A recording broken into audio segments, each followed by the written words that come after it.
Hello friends, नमस्कार। मैं सतवीर यादव लेके आया हूँ सभी के लिए भारतीय राज्य व्यवस्था का एक महत्वपूर्ण टॉपिक संघ सरकार। और संघ सरकार में हमारी बातें चल रही थी विधायिका के बारे में।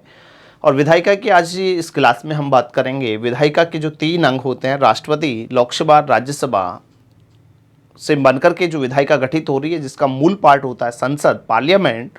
और पार्लियामेंट के आज हम बात करेंगे दोनों सदनों के बारे में, लोकसभा और राज्यसभा के बारे में। तो चलिए दोस्तों, स्टार्ट करते हैं आज की ये क्लास। बात करूं मैं यहाँ पे संसद, पार्लियामेंट के बारे में। तो पार्लियामेंट के यहाँ पे सदन होते हैं कितने? 2। संसद के 2 सदन होते हैं। आर्टिकल 79 में संसद गठन की बात की जा रही है दोस्तों। संसद का जो गठन है, संसद का गठन राष्ट्रपति, लोकसभा और राज्यसभा से मिलकर के होगा। इसके बारे में जो उल्लेख है आर्टिकल 79 में किया जा रहा है। तो आर्टिकल 79 में इस बात को बताया जा रहा है संसद के गठन के बारे में। जबकि संसद के सदन होते हैं 2। एक सदन को हम कहते हैं लोकसभा और एक सदन को बोला जाता है दोस्तों Rajya Sabha. Lok Sabha house of the peoples, जबकि राज्यसभा को बोलते हैं द काउंसिल ऑफ स्टेट। ठीक है। लोकसभा की बात करें तो भारतीय संविधान का आर्टिकल 81 अनुच्छेद 81 में लोकसभा के बारे में जिक्र किया जा रहा है कि लोकसभा होगी। आर्टिकल 81 में लोकसभा गठन के बारे में बात की जा रही है। वहीं राज्यसभा की बात करें तो राज्यसभा गठन का उल्लेख जो है दोस्तों आर्टिकल 80 में किया गया है। अनुच्छेद 80 में राज्यसभा, अनुच्छेद 81 में लोकसभा। बिल्कुल कंपैरिजन में दोनों चीज़ों को देख लीजिएगा। राज्यसभा आर्टिकल 80 में है, लोकसभा आर्टिकल 81 में है, जबकि 79 में संसद का जिक्र किया जा रहा है।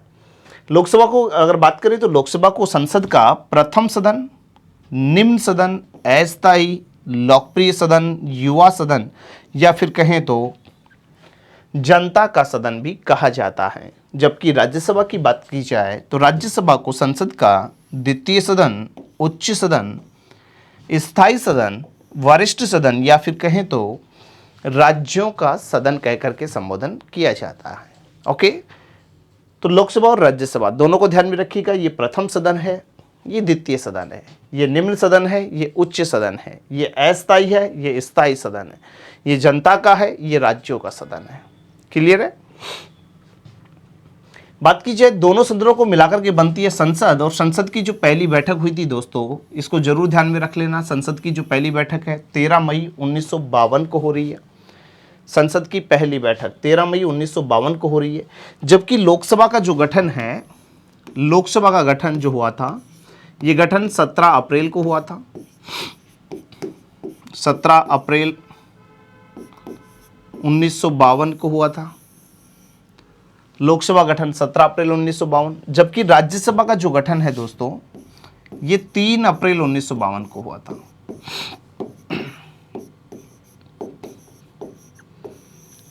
राज्यसभा गठन 3 अप्रैल 1952, जबकि लोकसभा गठन हुआ था 17 अप्रैल 1952। और दोनों सदनों को मिलाकर के बनती है संसद।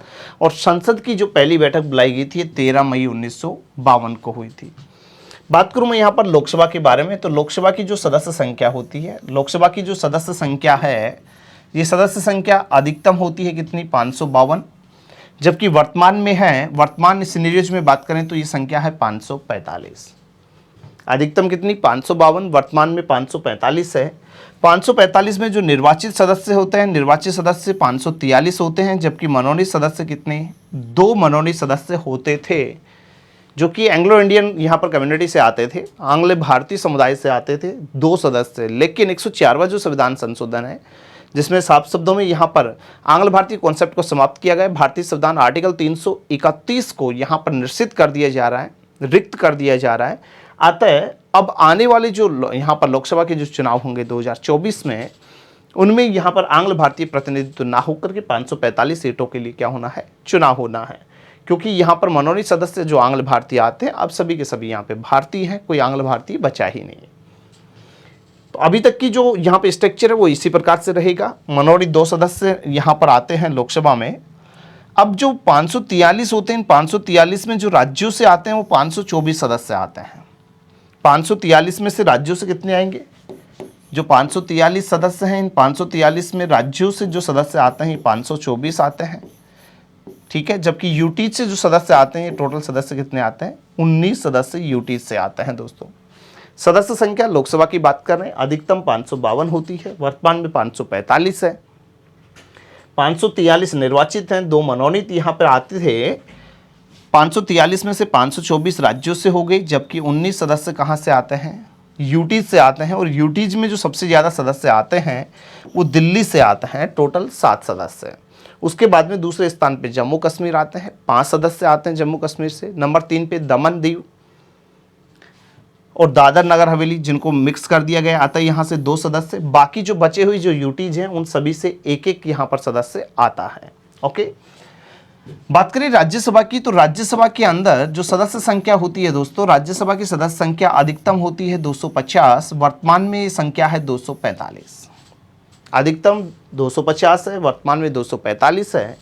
245 में से निर्वाचित सदस्यों की संख्या होती है 233। 233 सदस्य निर्वाचित होते हैं, जबकि 12 सदस्य दोस्तों यहाँ पर क्या होते हैं, मनोनीत होते हैं। राष्ट्रपति के द्वारा इनको मनोनीत किया जाता है। भारतीय संविधान के आर्टिकल 80 क्लोज 2 के अंदर इस बात को उल्लेख किया जा रहा है कि राष्ट्रपति यहाँ पर साहित्य, विज्ञान, कला और समाज सेवा, 4 बातें क्रम से याद रखिएगा। साहित्य है, विज्ञान है, कला है, समाज सेवा क्षेत्र से कितने सदस्य, 12 सदस्य राष्ट्रपति मनोनीत करेगा राज्यसभा में। तो मनोनीत सदस्यों की संख्या 12 होती है, निर्वाचित सदस्य 233 होते हैं। निर्वाचित जो 233 जो सदस्य होंगे, इनमें से 225 सदस्य राज्यों से आएंगे, 8 सदस्य यूटी से आते हैं। और यूटीज में जो सबसे ज़्यादा सदस्य आते हैं वो जम्मू कश्मीर से आते हैं, 4 सदस्य, दिल्ली से आते हैं 3 और पुडुचेरी से आता है 1 सदस्य। तो ऐसे टोटल मिलाकर के 8 सदस्य आते हैं राज्यसभा में यूटी से। तो आई होप ये सदस्य संख्या के बारे में आपको समझ में आ चुका होगा। नेक्स्ट बात करूँ मैं लोकसभा के अंदर, तो लोकसभा सदस्यों का जो निर्वाचन है, इस निर्वाचन की बात की जाए तो निर्वाचन जो होता है दोस्तों वो कैसे होगा, प्रत्यक्ष रूप से होता है। लोकसभा के अंदर सदस्यों का निर्वाचन प्रत्यक्ष रूप से कौन करेगा, जनता द्वारा, प्रत्यक्ष रूप से जनता द्वारा होगा। लेकिन साथ में ध्यान रखिएगा वयस्क मताधिकार से होगा। मताधिकार कैसा होगा, वयस्क मताधिकार होगा। और वयस्क मताधिकार की बात करें तो भारतीय संविधान का आर्टिकल 326 कहता है कि वयस्क मताधिकार के लिए मतदाता की आयु कितने वर्ष होगी, 18 वर्ष होती है। 18 वर्ष की आयु प्राप्त कर चुका प्रत्येक व्यक्ति वोट देने का अधिकार रखता है, जो पूर्व में 21 वर्ष थी, जिसे घटाया गया था और घटाने के लिए अमेंडमेंट किया गया 61वां संविधान संशोधन। और 61वां संविधान संशोधन हुआ था 1989 में, 1989 में। 61वें संविधान संशोधन 1989 के तहत मतदाता की आयु 21 वर्ष से घटाकर कितनी कर दी गई, 18 वर्ष कर दी गई। अतः यहाँ पे ध्यान में रखने वाली बात है, आर्टिकल 326 में वयस्क मताधिकार के बारे में जिक्र किया जा रहा है। तो यहाँ पर लोकसभा सदस्यों का जो निर्वाचन होगा, ये निर्वाचन वयस्क मताधिकार के आधार पे होता है। किसके आधार पे होगा, वयस्क मताधिकार के आधार पर यहाँ पर निर्वाचन होता है गुप्त मतदान से। मतदान कैसा होगा दोस्तों, गुप्त मतदान से यहाँ पर निर्वाचन होता है। क्लियर है। निर्वाचन की प्रणाली की बात करें तो लोकसभा सदस्यों का निर्वाचन एपीटीपी सिस्टम से होता है, फर्स्ट पास्ट दी पोस्ट सिस्टम, यानी कि जो सबसे आगे वो जीते प्रणाली यहाँ पर यूज होती है। यानी कि सेम खंबा छू प्रणाली कह सकते हैं, एक मैराथन कह सकते हैं, जिसमें बहुत सारी प्रत्याशी चुनाव मैदान में होते हैं। जो सबसे तेज यहाँ पर भाग के जाता है, दौड़ के आता है, जीत जाता है। वैसे ही चुनाव मैदान में बहुत सारे प्रत्याशी खड़े होते हैं, सबसे ज़्यादा जो वोट प्राप्त करता है जीत जाता है। ठीक है ना। तो यहाँ पर निर्वाचन की जो प्रणाली होती है वो एपीटीपी सिस्टम होता है। योग्यताओं की बात करें तो योग्यताओं में व्यक्ति भारतीय नागरिक होना चाहिए। आयु को विशेष रूप से ध्यान रख लेना है। लोकसभा सदस्य बनने के लिए आयु चाहिए हमें 25 वर्ष। कितने वर्ष की होनी चाहिए, 25 वर्ष। जन प्रतिनिधित्व अधिनियम 1951 को जरूर ध्यान में रखिएगा, जहां पर प्रत्येक उम्मीदवार की योग्यताओं का निर्धारण किया गया है। और इसके लिए जन प्रतिनिधित्व अधिनियम 1951 में यहाँ पर उम्मीदवारों की योग्यता का निर्धारण किया गया है। योग्यता का जो निर्धारण है जन प्रतिनिधित्व अधिनियम 1951 में किया जा रहा है दोस्तों। ठीक है। इसके अलावा बात करें लोकसभा सदस्यों का जो कार्यकाल होता है, कार्यकाल कितने वर्ष का होता है, प्रति 5 वर्ष के लिए इनका चुनाव होता है, 5 वर्ष इनका कार्यकाल होता है। लोकसभा के अंदर गणपूर्ति की अगर बात करें तो गणपूर्ति के लिए कम से कम कुल सदस्यों का 1/2 सदस्य चाहिए, मतलब कम से कम 55 सदस्यों की उपस्थिति अनिवार्य होती है। वहीं राज्यसभा की बात करें तो राज्यसभा के अंदर जो निर्वाचन होता है, ये निर्वाचन प्रत्यक्ष ना होकर के कैसा होगा, अप्रत्यक्ष होता है, लोकसभा में प्रत्यक्ष रूप होता है, जबकि राज्यसभा में अप्रत्यक्ष रूप से और अप्रत्यक्ष रूप से इनका चुनाव करेंगे प्रांतीय विधानसभा सदस्य, और प्रांतीय विधानसभा सदस्य यहाँ पे खुले मतदान से इनका निर्वाचन करते हैं, जबकि लोकसभा के अंदर मतदान की जो प्रक्रिया है वो गुप्त होती है। निर्वाचन की जो प्रणाली होती है वो आनुपातिक प्रतिनिधित्व प्रणाली होगी, और उसकी भी एकल संक्रमणीय मत पद्धति से यहाँ पर चुनाव होता है राज्यसभा सदस्यों का। योग्यताओं की बात करें तो योग्यताओं में यहाँ पर आयु कितनी चाहिए, 30 वर्ष चाहिए, वहाँ पे कितनी थी 25 वर्ष, और यहाँ पर आयु चाहिए 30 वर्ष। कार्यकाल की बात करें तो वहाँ पे लोकसभा के अंदर कार्यकाल होता था 5 वर्ष, जबकि राज्यसभा के सदस्यों का जो कार्यकाल होता है वो होता है 6 वर्ष।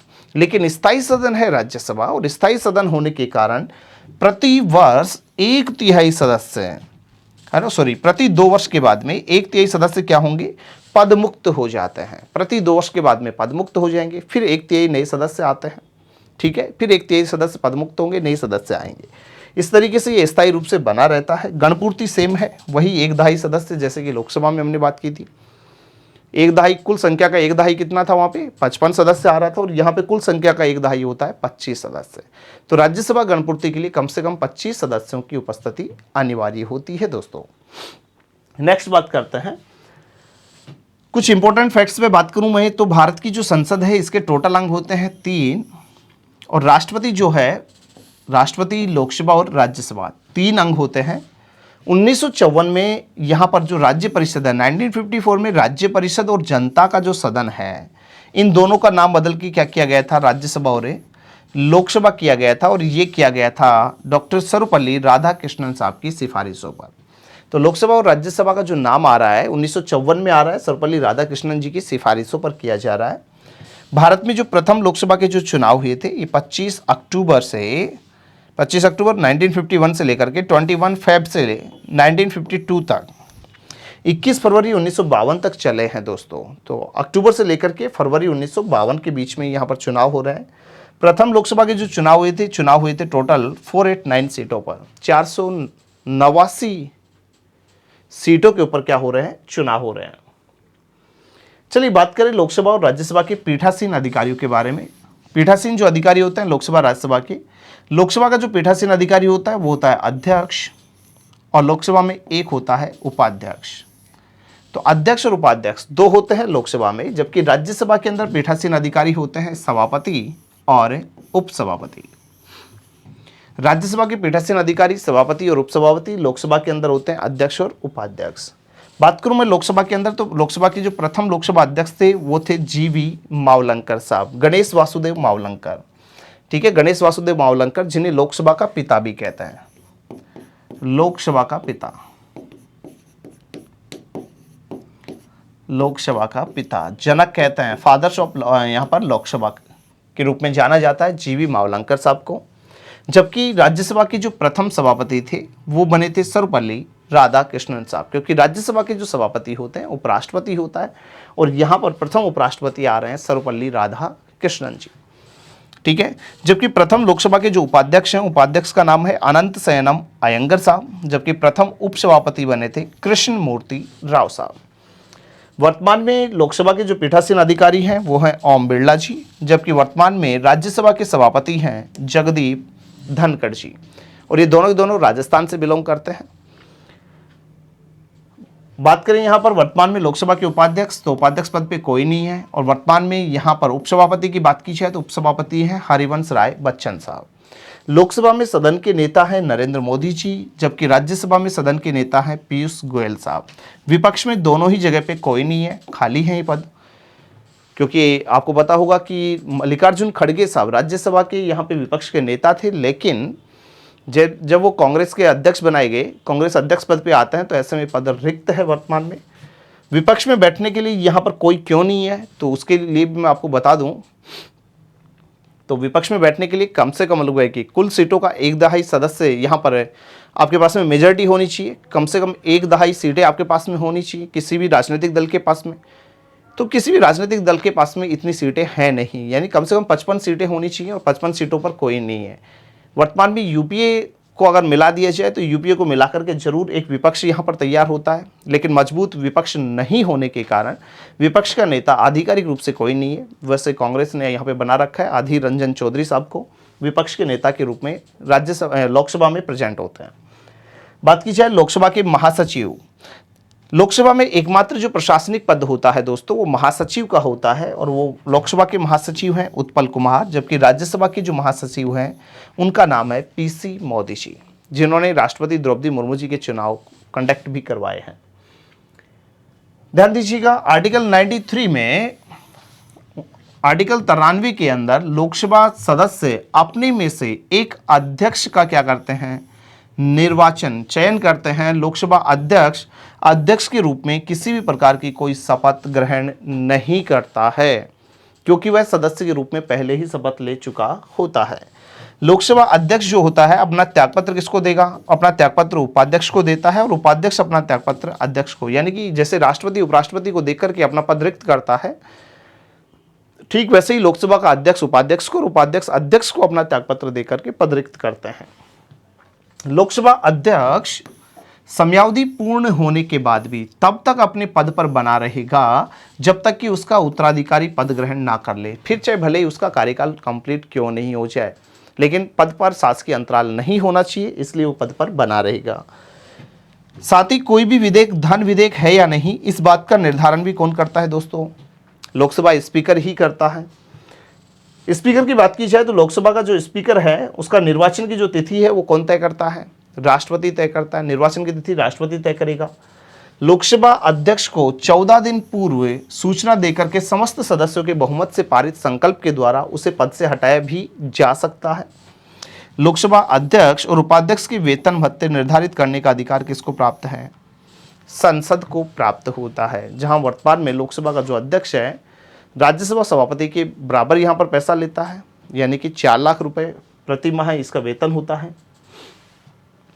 आर्टिकल 100 की बात की जाए तो ऐसे में अध्यक्ष जो होता है वो निर्णायक मत देने का भी क्या रखता है, अधिकार, लेकिन केवल उस स्थिति में निर्णायक मत देगा जब दोनों पक्षों में समान मत हो, ठीक है ना, अन्यथा मतदान नहीं कर सकता। सदन में अव्यवस्था हो रही है, अशांति हो रही है और कोई भी सदस्य ऐसा कर रहा है तो अनुशासनात्मक जो कार्रवाई का जो अधिकार होता है वो भी किसके पास होता है, अध्यक्ष के पास ही होता है। क्लियर है दोस्तों। वहीं आर्टिकल 249 की बात की जाए तो राज्य सूची के किन्हीं विषयों पर कानून बनाने की जो शक्ति है वो किसके पास में है, राज्यसभा के पास में। ये पिछली क्लास में हमने चर्चा भी कर ली थी। वहीं आर्टिकल 312 के तहत राज्यसभा क्या कर सकती है, नवीन अखिल भारतीय सेवाओं का सृजन करने का भी अधिकार राज्यसभा के पास में होता है। ध्यान रखिएगा दोस्तों, लोकसभा की जो कुल सीटें हैं उन कुल सीटों में जो अनुसूचित जो जनजाति है उसकी 47 हैं और अनुसूचित जाति की जो सीटें होती हैं वो 84 होती हैं। ठीक है, तो ये था हमारी लोकसभा और राज्यसभा के बीच में, यहाँ पर तुलनात्मक रूप से हमने बातें की हैं, अध्ययन किया है, जहाँ पे जाना है कि लोकसभा प्रथम सदन है, राज्यसभा द्वितीय सदन है, एक अस्थायी है, दूसरा स्थायी सदन है, इसके बारे में बात की है। आर्टिकल 81 में लोकसभा, आर्टिकल 80 के अंदर राज्यसभा के बारे में उल्लेख किया गया है। सदस्य संख्या के बारे में बात की, अधिकतम और न्यूनतम सदस्य संख्या के बारे में हम चर्चा कर चुके हैं, मनोनीत सदस्य संख्या पे बात कर चुके हैं। राज्य व यूटीज के अंदर कितने कितने सदस्य आएंगे, उनका चुनाव कैसे होगा, उसके ऊपर हमारी चर्चा हुई है। कार्यकाल के बारे में जाना, योग्यताओं के बारे में जाना, गणपूर्ति के बारे में जाना, साथ ही हमने लोकसभा अध्यक्ष के बारे में भी बात की है कि लोकसभा का जो अध्यक्ष है उसके पास में कौन कौन सी पावर होती हैं, उसका चुनाव कैसे होता है, उसके कार्यकाल कितना होता है, इन सब चीज़ों के ऊपर हमने बात की है आज की इस क्लास में। फिर से मुलाकात करेंगे आप सभी से एक नेक्स्ट वीडियो के अंदर नई चर्चाओं के साथ में। तब तक के लिए नमस्कार।